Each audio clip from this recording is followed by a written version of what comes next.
नमस्कार, मैं हूं डॉक्टर पूनम। आज हम mypropertyfact.com पर बात करेंगे प्लॉट यानी कि ज़मीन की। किसी ज़मीन या प्लॉट को खरीदने से पहले किन किन बातों का ध्यान रखना चाहिए? जब भी हम प्रॉपर्टी खरीदें या ज़मीन खरीदें, हमें बहुत ध्यान से उसका चुनाव करना चाहिए।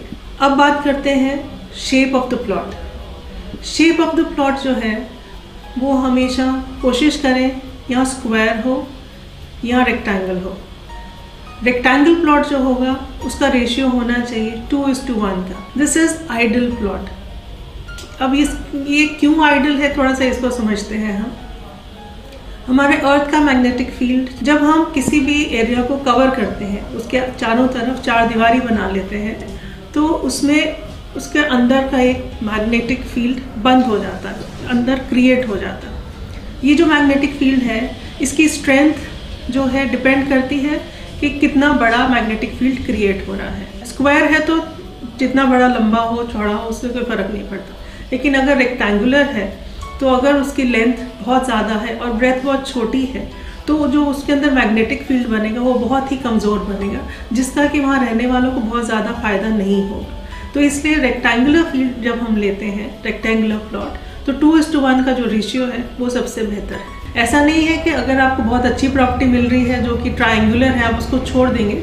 उसके कई हम इलाज करते हैं वास्तु के हिसाब से। हम कई बार एक बैरियर बना देते हैं आर्टिफिशियल, जिससे कि हम उसका जो एक कॉर्नर है उसको काट देते हैं, या हम उसको ये देखने पर कि वो किस तरफ को बढ़ रहा है उसके अकॉर्डिंगली हम इसमें बहुत सारी रेमेडीज कर सकते हैं। किसी प्लॉट की मिट्टी कितने मायने रखती है? हाँ, मिट्टी को भी ध्यान से देखना बहुत ज़रूरी होता है। मिट्टी को देखने के लिए उसका रंग देखना पड़ता है, उसका स्मेल देखना पड़ता है, उसका टेस्ट भी देखना होता है। मोटे तौर पे अगर बात की जाए तो जो बेस्ट मिट्टी है, बेस्ट मिट्टी होती है हम लोगों के लिए, जो हम लोग गृहस्थ लोग हैं, कामकाजी कमर्शियल लोग हैं, हम लोगों के लिए जो येलो कलर की मिट्टी है वो बहुत अच्छी होती है। लेकिन कई जगह पर आप देखेंगे रेड मिट्टी है, ब्लैक भी है, ग्रे भी है, तो उसका हम अकॉर्डिंगली देखते हैं कि उसका कितनी ज़्यादा वो ग्रे है, कितनी ब्लैक है, फिर हम उसका इलाज भी करते हैं। अगर मिट्टी में कोई दोष हो तो उसके लिए क्या रेमेडीज है?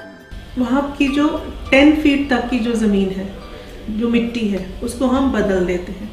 आजकल वैसे भी बेसमेंट लोग काफ़ी बनाते हैं, तो बेसमेंट से भी काफ़ी फ़ायदा हो जाता है, वो सारी की सारी मिट्टी निकल जाती है और वहाँ पर हम दूसरी मिट्टी यूज़ करते हैं। अगर बेसमेंट नहीं भी बनाते तो हम वहाँ की मिट्टी चेंज कर सकते हैं। इसके साथ साथ ये तो हो गई बात स्मेल की या टेस्ट की। उसके साथ साथ हम जब कोई प्लॉट देखने जाते हैं तो हम उसको ये भी देखते हैं कि किस तरह का फल देगी वहाँ पे रहने वाले लोगों को। उसके लिए भी कई सारे तरीके हैं। फॉर एग्जांपल अगर हम एक बात करें तो आप कोई भी प्लॉट खरीदें, उसके अंदर आप 1 फुट बाय 1 फुट का गड्ढा कीजिए, यानी कि जो 1 फुट चौड़ा हो, लंबा, चौड़ा और गहरा 1-1 फुट का हो, उसको गड्ढा कीजिए। छाए की तरफ कीजिए जहाँ सूरज की सीधी धूप ना पड़ती हो। इस गड्ढे को आप शाम की तरफ पानी से भर दीजिए पूरी तरह से, उसको ऐसे ही छोड़ दीजिए और अगले दिन सुबह जाके देखिए कि पानी कितना वहाँ रह गया। अगर तो वहाँ पे पानी है और उतना ही है जितना आपने भरा था, तो ये मिट्टी आपके लिए बहुत अच्छी रहेगी। अगर थोड़ा सा कम होता है due to whatever reason, तभी भी ठीक है, लेकिन अगर पानी बिल्कुल सूख गया है तो वहाँ पे बहुत एडवाइजेबल नहीं होता मकान बनाना। बट देन जैसे मैंने पहले भी कहा कि रेमेडीज़ हैं और हम लोग करते हैं, तो बहुत सी रेमेडीज़ होती हैं जो हम लोग आपके यहाँ पर करते हैं, जिससे आपको जो प्लॉट है, जो ज़मीन है, आपको बहुत अच्छा फल दे। News desk mypropertyfact.com।